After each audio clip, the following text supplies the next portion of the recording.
ತಮಿಳುನಾಡಲ್ಲಿ ಹಂಗಾಮದ ಮೇಲೆ ಹಂಗಾಮ ನಡೀತಾ ಇದ್ರೆ ಇತ್ತ ಪಶ್ಚಿಮ ಬಂಗಾಳದಲ್ಲಿ ಬಿಜೆಪಿ ಸರ್ಕಾರ ಉದಯವಾಗಿದೆ.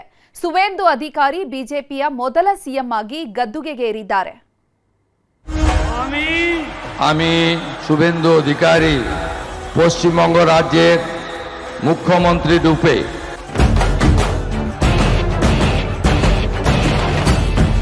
ಪಶ್ಚಿಮ ಬಂಗಾಳದಲ್ಲಿ ಇದೇ ಮೊದಲ ಬಾರಿಗೆ ಬಿಜೆಪಿ ಸರ್ಕಾರ ಬಂದಿದೆ. ಕಾಂಗ್ರೆಸ್ನ ಮಾಜಿ ಸಚಿವನ ಮಗ ಟಿಎಂಸಿ ಮಮತಾ ಬ್ಯಾನರ್ಜಿ ಶಿಷ್ಯ ಈಗ ಬಂಗಾಳ ಬಿಜೆಪಿ ಸರ್ಕಾರದ ಮುಖ್ಯಮಂತ್ರಿಯಾಗಿದ್ದಾರೆ. ಪ್ರಮಾಣ ವಚನ ಸಮಾರಂಭ ನಡೆದ ಬ್ರಿಗೇಡ್ ಗ್ರೌಂಡ್ಗೆ ಪ್ರಧಾನಿ ನರೇಂದ್ರ ಮೋದಿ ಅವರಿಗೆ ಅದ್ಧೂರಿ ಸ್ವಾಗತ ಕೋರಲಾಯಿತು. ತೆರೆದ ವಾಹನದಲ್ಲಿ ಬಂದ ಮೋದಿ ಕಾರ್ಯಕರ್ತರನ್ನ ಹುರಿದುಂಬಿಸಿದ್ರು. ಮೋದಿ ಸ್ಟೇಜ್ ಮೇಲೆ ಬರುತ್ತಲೇ ಭಾವುಕ ದೃಶ್ಯಗಳು ಕಾದಿದ್ದವು. ಈ 3 ದೃಶ್ಯಗಳನ್ನ ಒಮ್ಮೆ ನೋಡಿ. ದೃಶ್ಯ 1, ಮತದಾರರಿಗೆ ನಮೋ ಮೋದಿ ಭಾವುಕ ನಮನ.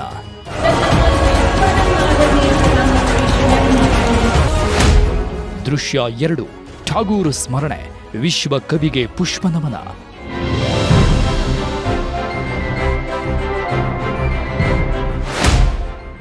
ದೃಶ್ಯ 3, ಮಖನ್ ಲಾಲ್ಗೆ ಸನ್ಮಾನ, ಮಡಿದವರ ಸ್ಮರಣೆ.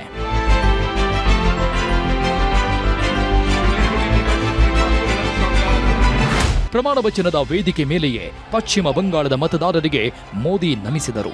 ಸ್ಟೇಜ್ ಮೇಲೆ ಅಡ್ಡಡ್ಡ ಬಿದ್ದು ಧನ್ಯವಾದ ಸಮರ್ಪಿಸಿದರು. ಅದಾದ ಮೇಲೆ ರವೀಂದ್ರನಾಥ ಠಾಗೂರ್ ಭಾವಚಿತ್ರಕ್ಕೆ ಪುಷ್ಪ ನಮನ ಸಲ್ಲಿಸಿದರು. ಬಳಿಕ ಬಂಗಾಳದಲ್ಲಿ ಬಿಜೆಪಿಗಾಗಿ ಹೋರಾಡಿದವರು, ಜೀವ ಸಮರ್ಪಿಸಿದವರನ್ನ ಮೋದಿ ಸ್ಮರಿಸಿಕೊಂಡರು.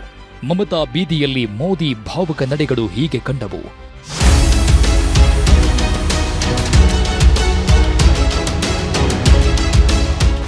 ಇದೆಲ್ಲದರ ಮಧ್ಯೆಯೇ ರಾಜ್ಯಪಾಲ RN ರವಿ ನೂತನ ಸಿಎಂ ಹಾಗೂ 5 ಸಚಿವರುಗಳಿಗೆ ಪ್ರಮಾಣ ವಚನ ಬೋಧಿಸಿದರು. ಸುವೇಂದು ಅಧಿಕಾರಿ ಸಿಎಂ ಆಗಿ ಪದಗ್ರಹಣ ಮಾಡಿದರು. ಈಶ್ವರನ ಹೆಸರಲ್ಲಿ ಪ್ರಮಾಣ ಸ್ವೀಕರಿಸಿದರು. ಸುವೇಂದು ಅಧಿಕಾರಿ ಸಂಪುಟಕ್ಕೆ ಹೊಸ 5 ಸಚಿವರಿಗೆ ಪ್ರಮಾಣ ಬೋಧಿಸಲಾಯಿತು.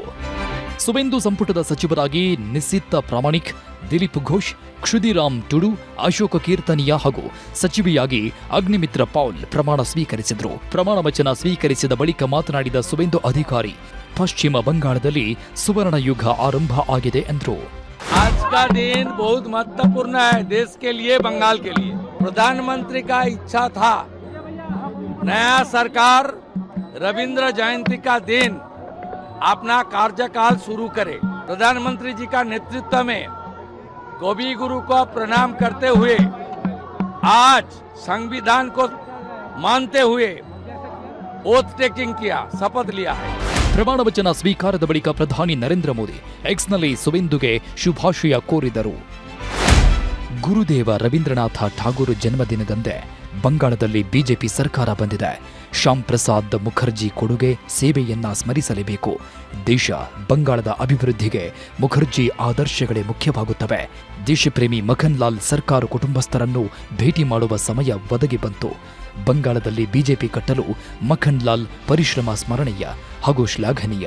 ಬಂಗಾಳದಲ್ಲಿ ಬಿಜೆಪಿ ಇನ್ನಷ್ಟು ಬಲಗೊಳ್ಳಲು ಅನುಕೂಲವಾಗುತ್ತೆ. ಸುವೇಂದು ಅಧಿಕಾರಿ ಪ್ರಮಾಣದ ಹಿನ್ನೆಲೆಯಲ್ಲಿ ಇಡೀ ಕೋಲ್ಕತ್ತಾ ಕೇಸರಿಮಯವಾಗಿತ್ತು. ಎನ್ಡಿಎ ಅಧಿಕಾರದಲ್ಲಿರುವ ರಾಜ್ಯಗಳ ಸಿಎಂಗಳು, ಕೇಂದ್ರ ಸಚಿವರುಗಳ ಟೀಮ್ ಪಾಲ್ಗೊಂಡಿತ್ತು. Bureau report, news 18. ಆಕೆಗೆ ಮದುವೆಯಾಗಿ ಜಸ್ಟ್ 2 ತಿಂಗಳಾಗಿತ್ತು. ಈಗ ತಾನೇ ಸಂಸಾರ ಶುರು ಮಾಡಿದ್ಲು. ಆದ್ರೆ ಲವರ್ನ ಮೋಹದಲ್ಲಿ ಮುಳುಗಿ ಹೋಗಿದ್ದವಳು ಗಂಡನ ಮನೆಯ ಚಿನ್ನವನ್ನೆಲ್ಲ ಕದ್ದು ಎಸ್ಕೇಪ್ ಆಗಿದ್ದಾಳೆ.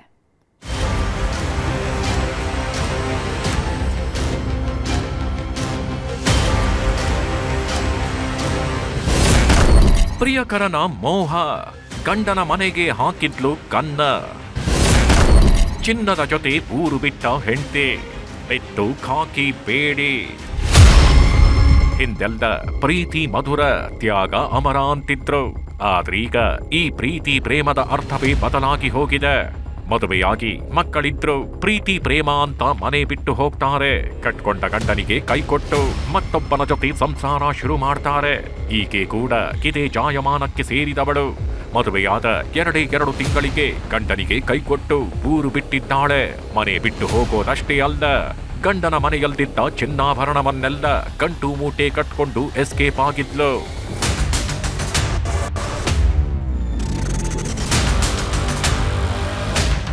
ಇವಳೇ ನೋಡಿ ಕಟ್ಕೊಂಡ ಗಂಡನಿಗೆ ಗೋಲಿ ಹೊಡೆದ ಖತರ್ನಾಕ್ ಕಿಲಾಡಿ.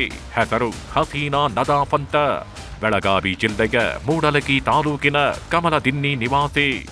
ತಮ್ಮೂರಿನ ಹಣಮಂತ ಅನ್ನೋನನ್ನ ಪ್ರಾಣಕ್ಕಿಂತ ಹೆಚ್ಚು ಪ್ರೀತಿ ಮಾಡ್ತಿದ್ಲು. ಆದರೆ ಮನೆಯಲ್ಲಿ ಮದುವೆಗೆ ಒಪ್ಪಲ್ಲ ಅನ್ನೋ ಕಾರಣಕ್ಕೋಗೇನೋ ಖತರ್ನಾಕ್ ಪ್ಲಾನ್ ಒಂದನ್ನ ಮಾಡ್ತಾರೆ.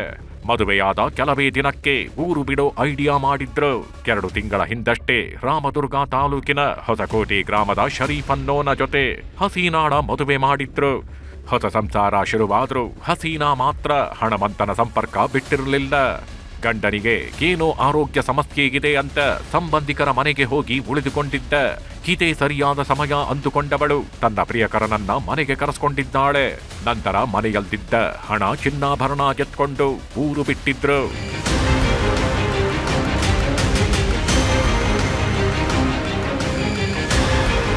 ಯಾವಾಗ ಪತ್ನಿಯೇ ಗಂಡನ ಮನೆಯನ್ನ ಗುಡಿಸಿ ಗುಂಡಾಂತರ ಮಾಡಿದ್ಲು, ಶರೀಫ್ ಸಹೋದರಿ ಕಟಕೋಳ ಪೊಲೀಸ್ ಠಾಣೆಯಲ್ಲಿ ದೂರು ದಾಖಲಿಸಿದ್ಲು.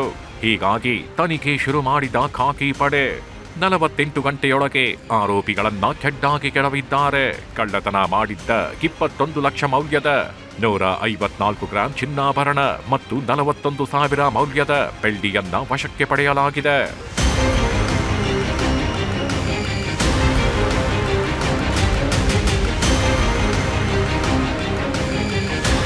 ಒಟ್ಟಲ್ಲಿ ಗಂಡನ ಮನೆಗೆ ಕನ್ನ ಹಾಕಿದವಳು ಜೈಲು ಪಾಲಾದ್ರೆ ಆಂಟಿಯ ಹಿಂದೆ ಬಿದ್ದವನು ಕೂಡ ಕಂಬಿ ಎಣಿಸುವಂತಾಗಿದೆ. ಪ್ರೀತಿ ಹೆಸರಲ್ಲಿ ಮಾಡಬಾರದ್ದನ್ನ ಮಾಡುವುದಕ್ಕೆ ಹೋದ್ರೆ ಇಂಥದ್ದೇ ಗತಿಯಾಗೋದು. ಚಂದ್ರಕಾಂತ್ ಸುಗಂಧಿ, ನ್ಯೂಸ್ 18 ಬೆಳಗಾವಿ. ಬಿಟ್ಕಾಯಿನ್ ಹಗರಣದ ಸೂತ್ರಧಾರಿ ಶ್ರೀಕಿ ಮತ್ತೊಮ್ಮೆ ಲಾಕ್ ಆಗಿದ್ದಾನೆ. ಶ್ರೀಕಿ ಜೊತೆಗೆ ಇಬ್ಬರನ್ನ ಇಡಿ ಅಧಿಕಾರಿಗಳು ಅರೆಸ್ಟ್ ಮಾಡಿದ್ದು, ಕಾಂಗ್ರೆಸ್ ಮುಖಂಡನಿಗೂ ನಡುಕ ಶುರುವಾಗಿದೆ.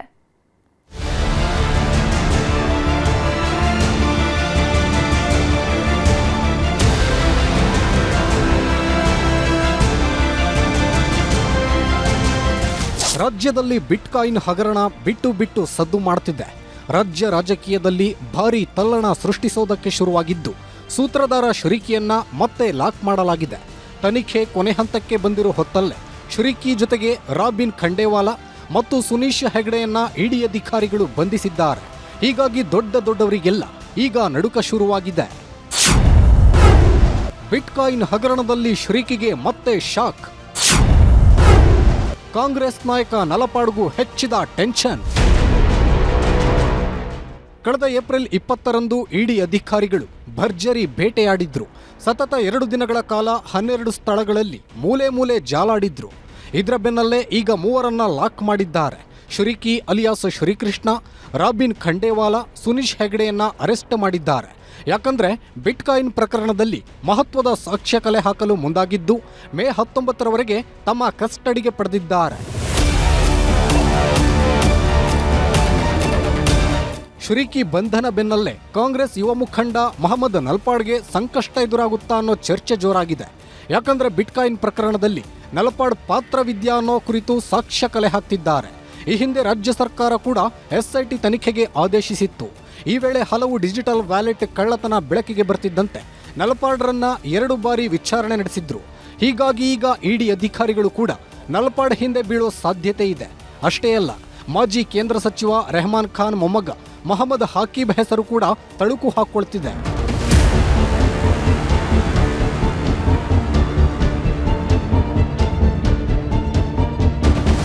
ಒಟ್ನಲ್ಲಿ ಬಿಟ್ಕಾಯಿನ್ ಹಗರಣ ಮತ್ತೆ ಸದ್ದು ಮಾಡ್ತಿದ್ದು, ಯಾರ ಬುಡಕ್ಕೆ ಬಂದು ನಿಲ್ಲುತ್ತೋ ಕಾದು ನೋಡಬೇಕು.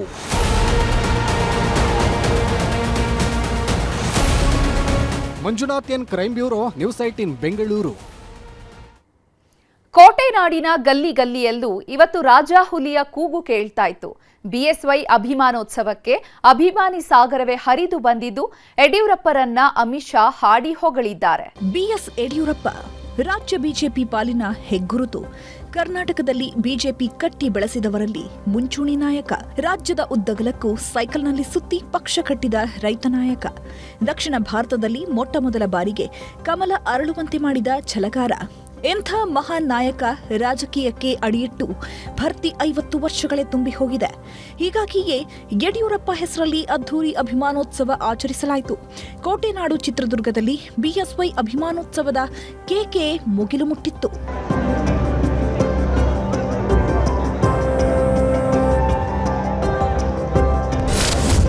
ಚಿತ್ರದುರ್ಗದಲ್ಲಿ ಬಿಎಸ್ವೈ ಅಭಿಮಾನದ ಹೆಗ್ಗುರುತು. ಲಕ್ಷಾಂತರ ಜನರ ಮುಂದೆ ಬಿಎಸ್ವೈ ಅಭಿಮಾನೋತ್ಸವ. ಯಡಿಯೂರಪ್ಪ ಪಾಲಿಗೆ ಇವತ್ತು ಮರೆಯಲಾಗದ ದಿನ. ರಾಜಕೀಯದ ಮುತ್ಸದಿಗೆ ಕಮಲ ನಾಯಕರು ಗೌರವ ಅರ್ಪಿಸಿದ ದಿನ. ರಾಜಕೀಯದಲ್ಲಿ 50 ವರ್ಷದ ಸುದೀರ್ಘ ದಾಖಲೆ ಬರೆದ ನಾಯಕನನ್ನ ಕಮಲ ಪಡೆ ಹಾಡಿ ಹೊಗಳಿದೆ. ಚಿತ್ರದುರ್ಗದ ಮಾತಾರ ಚೆನ್ನಯ್ಯ ಗುರುಪೀಠದ ಹಿಂಭಾಗದಲ್ಲಿ ಬೃಹತ್ ಕಾರ್ಯಕ್ರಮ ಏರ್ಪಡಿಸಲಾಗಿತ್ತು. ಬಿಎಸ್ವೈ ವಿಜಯೋತ್ಸವಕ್ಕೆ ಲಕ್ಷಾಂತರ ಕಾರ್ಯಕರ್ತರು ಆಗಮಿಸಿದ್ದು ಅಮಿತ್ ಶಾ ಜೊತೆ ನಾಯಕರ ದಂಡೇ ಸೇರಿತ್ತು.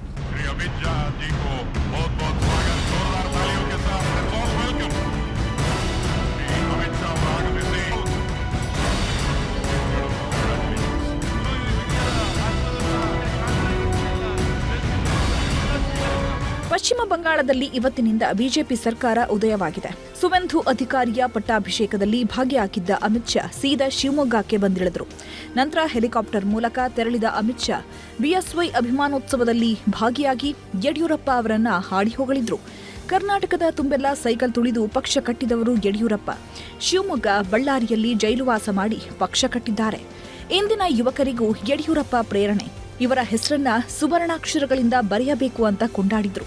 इसका पूरा जीवन आम लोगों के साथ, मगर जो राजनीति में युवा आना चाहते हैं उनको मैं जरूर कहूंगा कि येदियुरप्पा के 5 दशक के सार्वजनिक जीवन और सार्वजनिक जीवन में विशेषकर संघर्ष का जरूर अभ्यास करिए. येदियुरप्पा जितना संघर्षशील नेता शायद पूरे दक्षिण भारत में कोई भी नहीं है. ये सबने स्वीकारना पड़े. ಅಮಿತ್ ಶಾ ಬಳಿಕ ಮಾತನಾಡಿದ ಯಡಿಯೂರಪ್ಪ ಅಭಿಮಾನಿಗಳ ಹರ್ಷೋದ್ಗಾರ ಕಂಡು ಭಾವುಕರಾದರು. ನನ್ನ 50 ವರ್ಷದ ರಾಜಕೀಯ ಜೀವನವನ್ನ ನಿಮ್ಮ ಅಭಿಮಾನದಲ್ಲಿ ತೇಲಿಸಿದ್ದೀರಾ, ಇದಕ್ಕೆ ನಾನೆಂದೂ ಚಿರಋಣಿ ಅಂದ್ರು. 50 ವರ್ಷ ಕಾಲ ನಿಮ್ಮ ಯಡಿಯೂರಪ್ಪನನ್ನ ಪ್ರೀತಿಯಿಂದ ಸಲಹಿದ್ದೀರಿ, ಅಭಿಮಾನದಿಂದ ಬೆಳೆಸಿದ್ದೀರಿ, ನನ್ನ ಹೋರಾಟಕ್ಕೆ ಶಕ್ತಿ ಕೊಟ್ಟಿದ್ದೀರಿ. ಮುಖ್ಯಮಂತ್ರಿ ಸ್ಥಾನದಲ್ಲಿ ಕುಳಿತು ಅಧಿಕಾರದಲ್ಲಿದ್ದಾಗ ಬೆಳಕು ತೋರಿದ್ದೀರಿ. ನನಗೆ ದೇವರು ಶಕ್ತಿ ಕೊಟ್ಟಿರೋ ತನಕ ಸಂಘಟನೆ ಹೋರಾಟವನ್ನು ನಾಡಿಗಾಗಿ, ದೇಶಕ್ಕಾಗಿ, ಪಕ್ಷಕ್ಕಾಗಿ ನಾನು ಪ್ರಾಮಾಣಿಕ ಪ್ರಯತ್ನ ಮಾಡ್ತೇನೆ. ಇನ್ನು ಬಿಎಸ್ವೈ ವಿಜಯೋತ್ಸವಕ್ಕೆ ಲಕ್ಷಾಂತರ ಜನ ಸೇರಿದ್ರು. ಅವರೆಲ್ಲರಿಗೂ ಊಟ ತಿಂಡಿಯ ವ್ಯವಸ್ಥೆ ಮಾಡಲಾಗಿತ್ತು. ಈ ವೇಳೆ ಲಾರಿಯಲ್ಲಿದ್ದ ಬಾಳೆಹಣ್ಣನ್ನ ನೋಡ್ತಿದ್ದಂತೆ ಜನ ಮುಗಿಬಿದ್ರು. ಟ್ರೈನಲ್ಲಿದ್ದ ಬಾಳೆಹಣ್ಣನ್ನೆಲ್ಲ ತುಂಬಿಕೊಂಡು ಹೋಗಿದ್ದಾರೆ.